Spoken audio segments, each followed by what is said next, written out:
Hello! Allons enfants de la patrie. There we are, the Eiffel Tower. And then we put the old plate on the top. And it's me flying saucer over the Eiffel Tower trick. Yeah, there we go. And you see this one? Ooh. This, we pop it in there. We shut it and we go, ooh.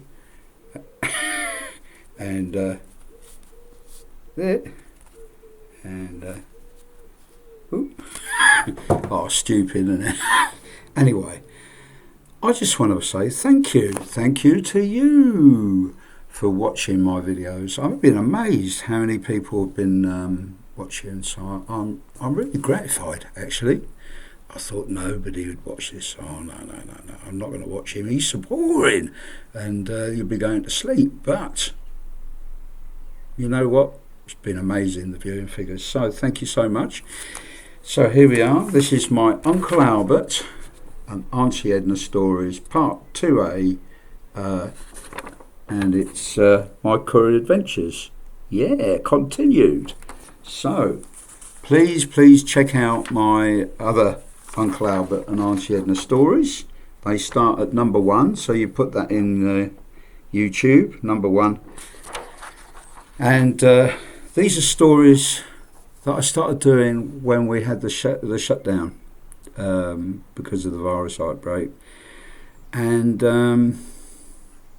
I thought today I'd reflect upon, my experiences as a courier and what life's been like, really.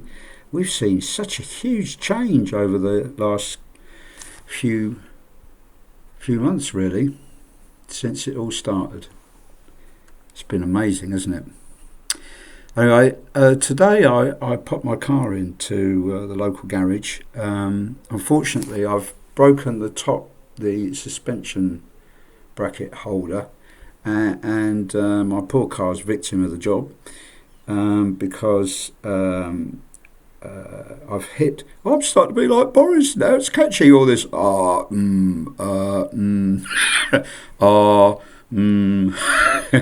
What did you think of that chap, his chief advisor, eh? I've forgotten his name now. What's his name? You remember? The man who went off on holiday. He went to see his parents, and he said it was all a big plan, didn't he? Yeah. Anyway, least said about him, the better. Cool, this virus thing. Anyway, so my car, what happens is I'm delivering on this road between two towns, if you like, and it's quite busy. It's supposed to be 30 mile per hour limit, but people go fast. And I tell you what, during this epidemic thing, I've seen huge cars, very, very expensive cars going really fast. The other day I saw one, I reckon he was doing about 70 mile per hour in a 30 mile per hour limit. He thought, there's nobody on the road.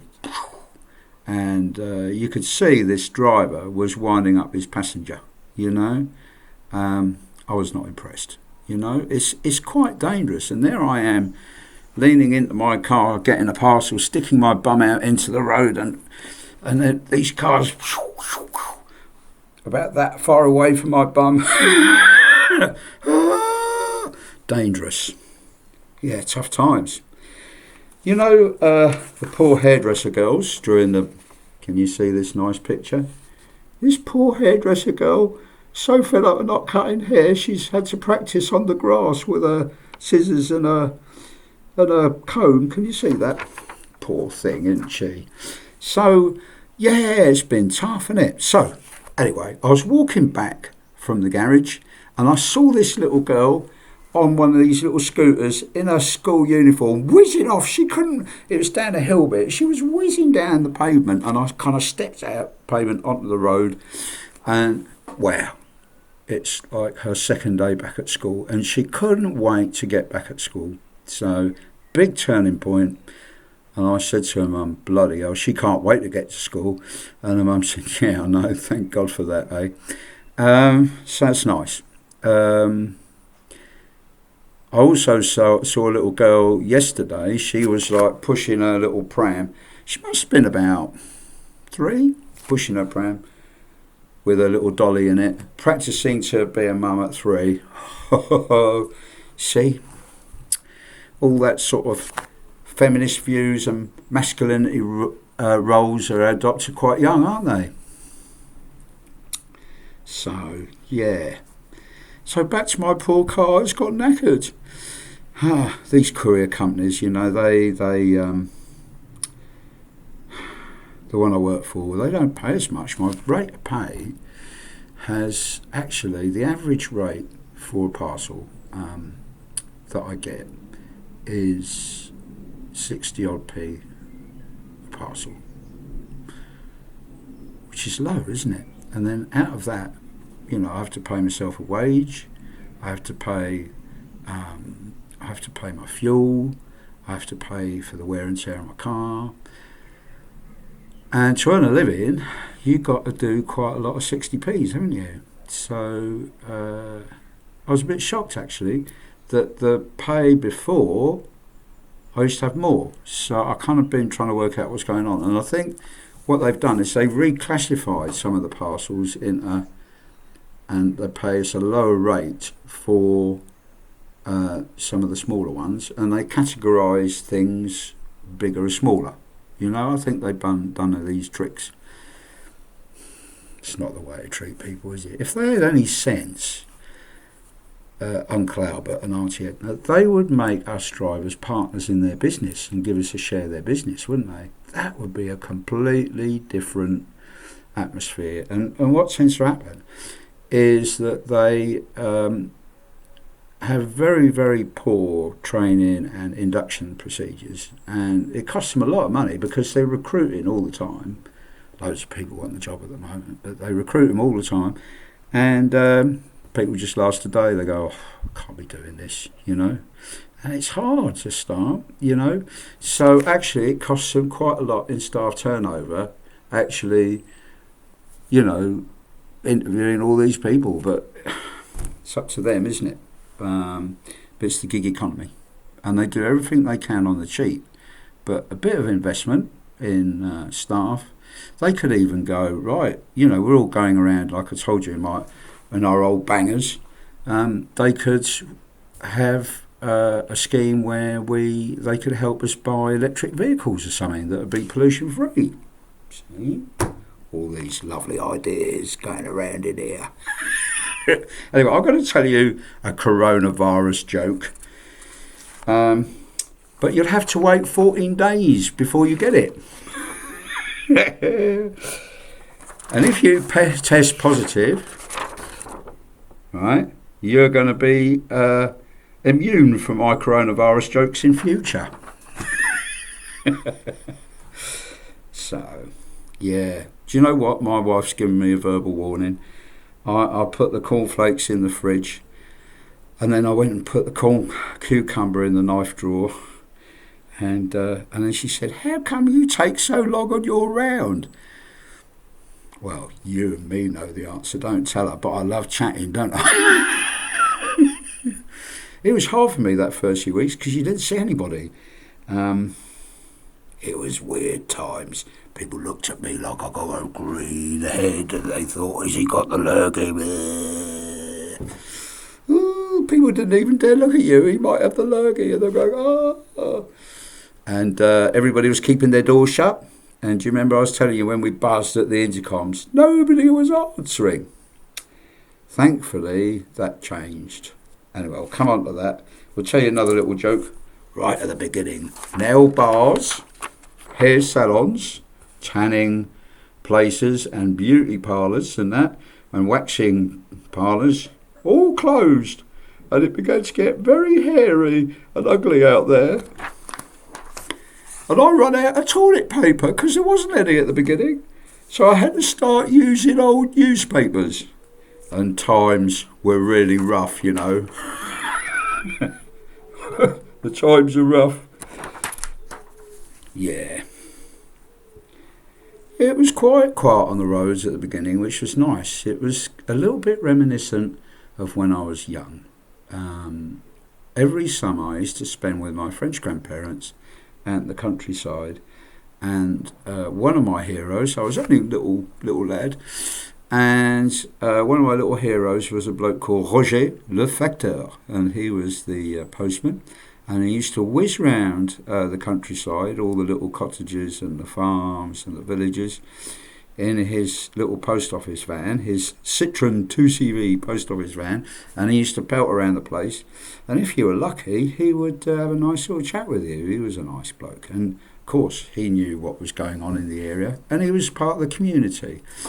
And one of the good things our courier company do is they actually give you a small area to look after, and you get to know the people on the rounds. And that's what's been happening for me. Is I've been doing one area lately, which has been lucky, rather than all different ones, which is a lot harder. And you get to know the numbers, and you get a little bit faster as you go round. And you're doing quite a lot of parcels. But I mean, like yesterday, I spent ages packing my car with all these parcels. It was really hard. And then I think I actually delivered for about 8.5 hours. So there you go. And I did about 150 odd parcels, which is a lot. So you can work it out, 150 times 60p. But did I work hard? And you're walking up and down, and it's hot. And I'm going fairly fast, actually, So, but anyway. But right at the beginning, people really reacted really cautiously to these parcels. It's like you were delivering radioactive poo, and they would go, ugh. And then there was a phase where I was chucking them at the people, and they were quite having a laugh. At the beginning, you didn't see anybody. The doors were shut, and nobody opened the doors. And then we went through a phase where you're walking up to drop the parcel and people suddenly appear on you. And it was quite nice. And they come up with some excuse. I say, "Were you watching me or something?" And they say, "Oh, no, I was just going to put something in the bin." And I think they were so bored that one of the highlights of their day was the Courierman Company coming along. And what was nice is everybody's been lovely. Yeah, they've all been saying thank you so much. I want to mention top of the bill, top prize for being so lovely was a couple from Iraq. Really lovely. I had a really nice chat with them. And I met them. There's a new buildings place with that horrible car park company, that don't let you park there.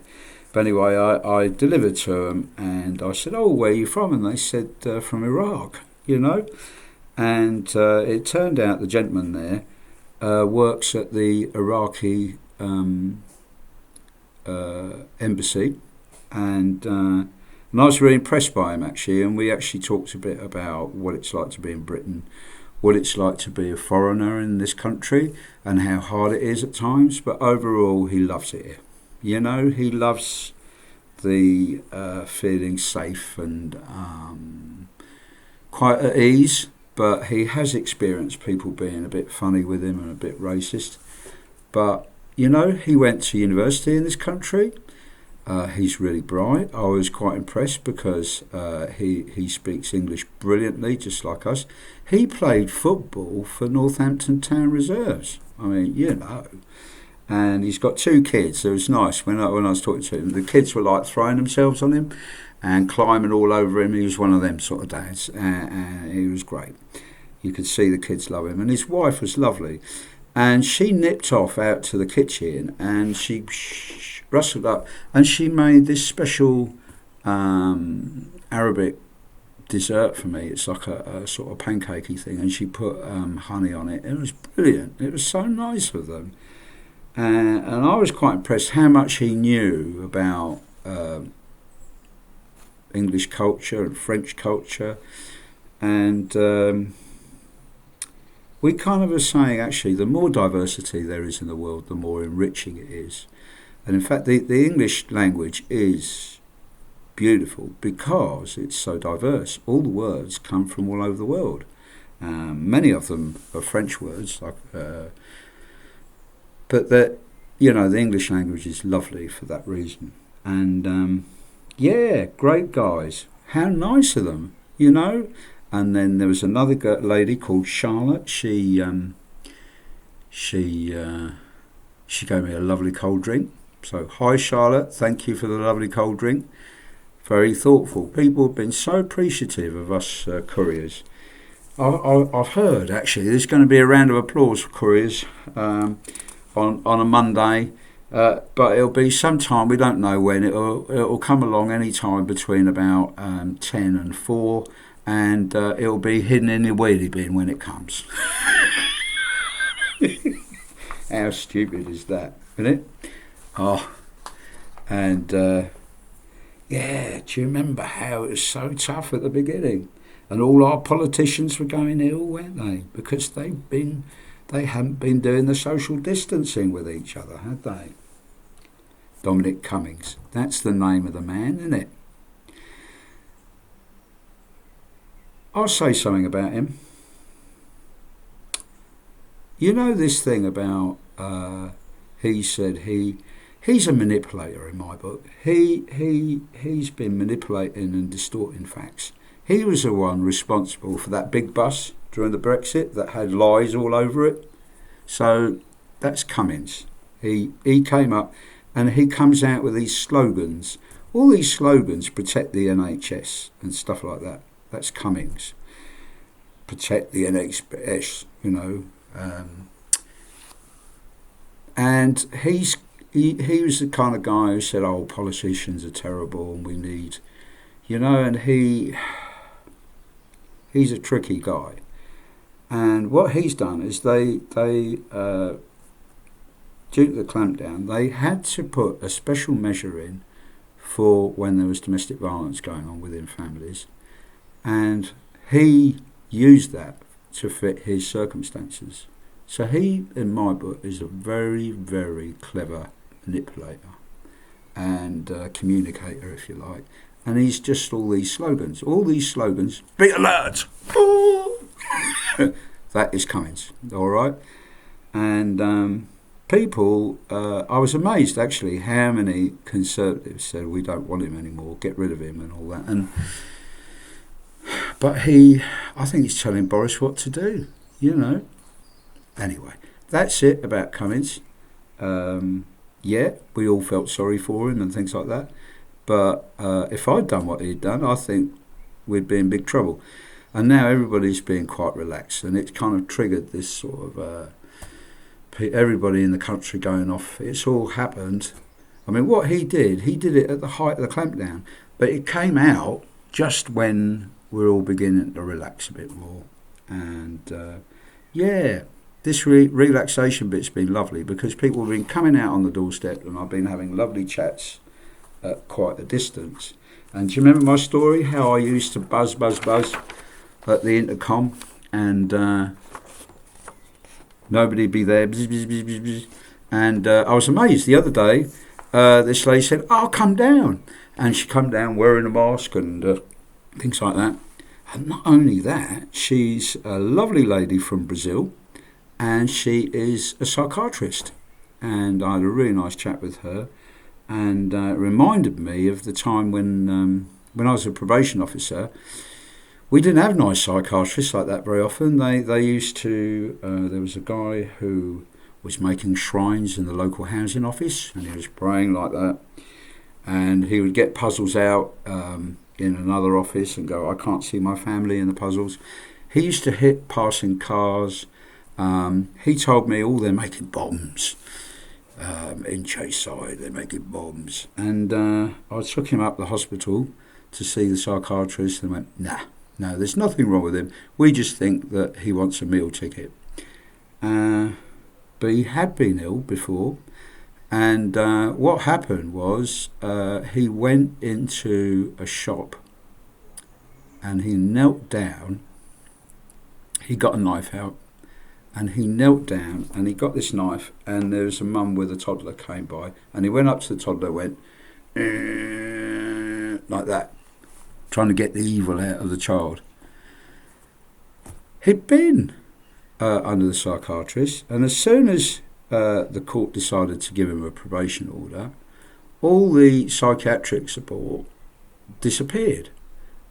He used to have a social worker, he used to have housing support, he used to see a psychiatrist. They all went, no, there's nothing wrong with him now, he's on probation, let the probation officer deal with him.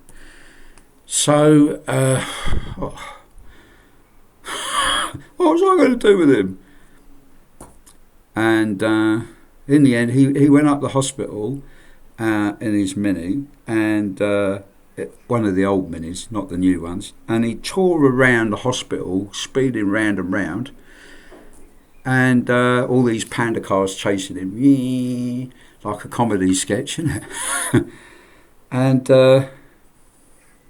yeah, it was a big cry of help. It was him saying, please help me. He had to go to enormous extremes to try and get psychiatric help. So, how lovely it was to meet a really nice psychiatrist who specialises in kids. Very important area. If we can help kids more, very under-resourced, we can have a better UK if we just have a bit more psychiatric support, particularly for children and things like that. And I'm really worried about all these doctors and nurses and the care workers in the care homes need support at this time. Yeah, they need support. But anyway, this psychiatrist, great job. Under-resourced, really liked her. I thought she was great. So in her honour, we're going to have a little doctor joke. Doctor, said the receptionist. Can you see? Doctor, said the receptionist. There's a patient here who thinks he's invisible. Well, tell him I can't see him. So it was a bit like that. Because so all the different agencies are so short of resources, you kind of get people passing things from one to the other. You know, it's been really sad. Mentally ill children have to move out of their home area sometimes just to get help because there's not enough resources locally, and that's sort of self-defeating. How many psychiatrists does it take to change a light bulb? Only one. But the light bulb's got to think it's got to change. It's got to really want to change. There we go. So that's quite a good joke, isn't it? So I was so pleased to meet this lovely, friendly psychiatrist, and I was telling her about. It made me think actually I might do a series of talks about some of my probation stories. They're long enough ago now, some of them. And I'll disguise, I'll generalise it. I never repeat names and change the details so it's not obvious as to who they are. Even if it is the person, they wouldn't recognise themselves. But there was a guy who was huge, and he was. Do you remember the Carry On films? There was a big chap called Bernard Bresslaw, huge big bloke, and Bernard Bresslaw was sort of big, huge, but very cuddly, and this guy was like that, and these very nasty villains used him as just to look big when they staged a post office robbery or something like that. This chap, I'll call him Bruce, he not his real name, but we'll call him Bruce. He liked big check shirts and that. And I didn't really know him, but he came out of prison, and it seemed to me, I didn't have the case until he came out of prison. So he came out, and his father-in-law came to the office, of all people, which is unusual. His father-in-law was still friendly with him. And this father-in-law daughter divorced him, and they were separate now, but he still cared for him, and he was trying to help him. And it was obvious that he had slight learning difficulties. He was like a big kid as a man, and these manipulating villains had used him. But Bruce explained to me that after he was arrested, he sang like a canary. He told the police everything. It didn't take him long to get the information. So when it came to sentencing, these nasty villains said, "We'll get you, we'll get you, and we'll get you when your life will be hell." So in the prison officers, unlike nowadays, were very kindly to him, and they had this sort of unofficial segregation they did for him, in that they gave him a lot of jobs to do around the officers' mess and cleaning the passageways and things like that. So he kept really busy, but because he was so fearful that these guys had a mission on him and were going to get him, they looked after him. And this father-in-law, when the guy came out of prison, said, "Well, can you get him somewhere to live?" And I went, "Well, no, we ain't got any resources. The only resources are for the most serious of offenders." But in a way, I kind of wonder, maybe he should have had help from the local authority or somebody because of his learning difficulties. But because they hadn't been statemented and all that sort of thing, he fell between the net sort of thing, and there was no support. So I said, "I'll tell you what, if you could help him get somewhere, that'd be brilliant, because if I phone up and say, 'Hello, I'm a probation officer, will you give this man somewhere to live?' they're going to go, 'Oh no, we don't want somebody out of prison.' If you go along as father-in-law and, say that he's going to be working for you and things like that, your chances are better." And that's what they did. They found him a nice little bed-sit place. But poor Brucey started to have all sorts of problems. He was hearing knocking at the window at night, and he kept calling the police. And the police phoned me up and said, "Why is he? There's something wrong with him. Why is he? We reckon he's unwell." Silly thing is that the police have powers to take people to the mental health place if they think that, but they didn't want to do it, and they were threatening. And they said, "Look, tell him to calm down, otherwise we'll do him for wasting police time." And I said, "Bruce, what's going on?" And he said, "Well, this flat where I used to live was a sex worker's place, and all these men come knocking, But what it really was he was frightened as well of these guys being after him. And I said, "Well, what do you do at work?" And Bruce said, "I'm a gopher." And I said, "What's a gopher?" And he said, "Well, my father-in-law," he says, "can you go for some bags of bricks and cement from the warehouse?" So off he'd go. But the problem was that he'd see about 3 or 4 cars tailing him, and on the way back he'd see another one, so he had to take a longer route. So when he got back, he said, "I told you to go for some bricks and cement. How come, it's only a couple of miles away, how come you were so long, Brucey?" And he said, "Well, all these people were following me, and I had to throw them off, And he got so anxious and he stopped eating, and he got thinner and thinner, did Brucey. And I got quite worried about him. And it's no modern probation officer would have time to do this now. Or I don't know how I made the time, but I took him down, and I took him at lunchtime to have lunch break with me, and I bought him a nice beef burger and fries and things like that, trying to get him eating normally, And poor bloke, he had paranoia. So, and it was quite interesting because there was a little bit of truth, a grain of truth in his story, and all the rest was like gross imagination. And so that was nice, wasn't it? Meeting this lovely psychiatrist. And she's from Brazil. So she said the fact that she was from Brazil wasn't was a little bit difficult at first, and quite horrific, you see. Somebody from Brazil propping up the NHS, doing a great job. And this country, is it very welcoming? I don't know, not really. But she's married to a lovely Englishman, so, she's very happy. So, and she's doing well in her job. And since she's been doing well in her job, she feels a bit more appreciated and things like that. but we need to appreciate these people, don't we? So that was so nice. All these people, you know, they'd been indoors all on their own, and they suddenly burst out on me without me even knocking on the door. And it was amazing. I remember one day there was a lady, I hadn't seen anybody for months, and she'd done her hair for me and her nails, and it was like the highlight of her whole period, and she was getting so bored, and I felt for her. Poor woman, all on her own in her flat like that.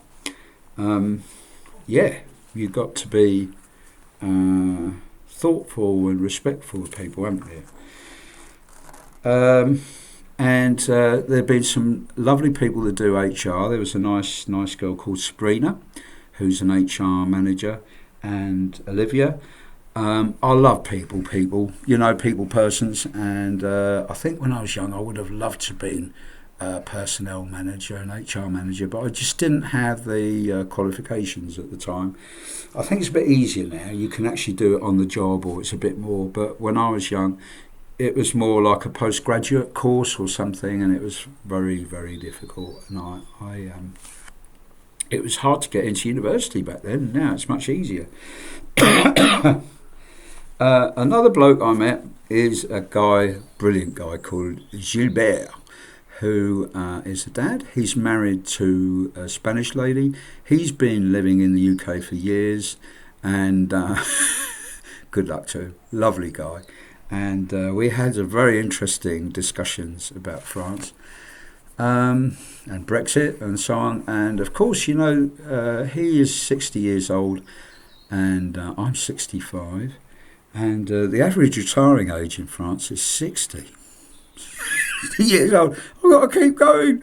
I've got to keep going till I'm about 66 before I get my pension. Yeah, that's why us British, we're better. Oh dear. Oh dear. The UK pension rate is one of the worst in the world. And it's only supplemented by people that have private pensions or company pensions and things like that. But we've got no reason to be proud of being British, and we're better off on our own. It's so funny. Oh, our pension is like the poorest in Europe. Yeah. French have a very, very generous pension, and it's causing them problems in France now, but they're having to adjust. But, you know, they're having to bring the pension age up to about 62. But many of their own special schemes are 60. Isn't that funny? And our life in France is so quiet. Now, one of the delights I had on my round was I knocked on this door, and who should come out but one of my childhood heroes. This guy, I reckon he was the best goalkeeper in the British Isles in his time. He's played more league games than anybody that I know. He's one of the few people that played for both Tottenham and Arsenal and got away with it because he's so likeable. His name is Pat Jennings. He lives in the area, and I met him, and he's such a lovely guy. He's got the biggest hands you've ever seen. Massive, massive big hands. And fabulous goalkeeper. He played, he started off, he's 75-ish now, I think.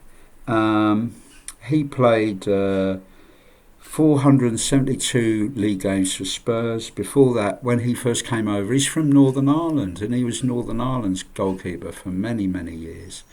And probably he was better than the England goalkeepers for much of that time. I think so. Very quiet, modest man, very nice, and we had a nice chat, and he's still coaching. And the lovely thing is he's back with Spurs, and he's a goalkeeping coach with youngsters, and he goes along to the youth games in Stevenage, which is great. And yeah, lovely fella. Another person that I've met is a young star of the television who actually lives in my area, and I've delivered parcels to her and for her. She, in her spare time, she's an amazing character. She's called Tara Richardson, and she's about 17, something like that. She is on CBBC, big star, and she's still studying her A levels, but a full-time professional actor as well. And she goes to a special college that does remote teaching, one-to-one. And here she is. That's how I see her, Tara Richardson. And she's on Almost Never. And in her spare time, she makes all these things that she flogs, little crafty things or items. It's very clever and brilliant, really. So, yeah, it's been really busy, but I've been amazed how nice everybody's been. Part 2, you'll see people were very cold, remote, didn't dare look at me, and now quite the opposite. People have been lovely, and they've been really grateful actually for receiving their parcels. You know, people have been saying things, oh, if it wasn't for you, and things like that, and I go, oh, no, you know, don't exaggerate, things like that. So, but it's quite hard, you know, you get a street like this, can you see? And one of the doors, it's got no number. What number do we do? And the big problem for the courier is when they're not in, what do you do with the parcel? Because we don't get paid if we don't deliver the parcel. And I mean, all these Amazon people and things like that are all talking about having drones and robots and things like that. But I think it's very simple. What they need to do is encourage people, pay for a little bit of investment to put little parcel boxes outside that are one way, that for us to drop in, and they're very easy. Some people have a few of these, and we'll be able to go fast, and they'll be fast and secure. But now what happens is the couriers are trying to chuck them through windows. I heard a story of a guy put a parcel through somebody's toilet window and it went plop into the toilet. There's another guy threw it up on the roof. It's a real problem. They say leave it with the neighbours, but some of the neighbours say, no, thank you, we don't want the parcel, or they're not in. Or it's bloody hard work knocking on about 4 or 5 neighbours saying, will you have a parcel? Somewhere like that, what you end up having to do as a courier is you get to know your area, and you end up going round the back, and sometimes the back gate's open and you put it in their shed and things like that. And the customers love it, and they end up saying, can you please leave it in the shed, and things like that. So we get kind of brownie points for doing that. But really, what would really help is not drones, but boxes. And they need to help us buy decent vans that are pollution free, you know. Anyway, it's lovely holiday time. I saw all these pictures here. Look at that, the old charabanc outing. You know, the men at the front, and then they're all women, aren't they? All off on a charabanc outing in the old days, and people off to the seaside. Isn't that nice? When I was young, we used to go to France, and we used to go on this funny thing. It was like a flying elephant. Can you see this funny plane? And there it is. It was a car ferry, and the cars went in the front there, and it only had about 2 or 3 or maybe 4 cars, and then a few passengers at the back, and we'd sit there, and it used to fly really low, and you could see cows. You could see cows in the fields, and but they started breaking down, and eventually they went bust. It was not economic, you know. But anyway, thank you for watching. I hope I ain't bored you. I hope you found it interesting. Thank you for all these people that have been watching. It's been lovely. And yeah, let's hope that now this virus over is we're going to have people being kinder and more considerate towards each other and nicer. It's amazing actually, so many people being so lovely and smiling, just smiling, you know, when I deliver their parcel. Real lovely, genuine smiles. So nice to see, and that makes me feel positive that the future is bright. You know, we're going to go through a recession time now, but I think just the mere fact that everybody's going to be a bit nicer and kinder to each other is great. And I'm going to end on that note, and just thank you so much for your support in watching these videos. Brilliant, thank you. Bye bye. Now, how do I switch this off?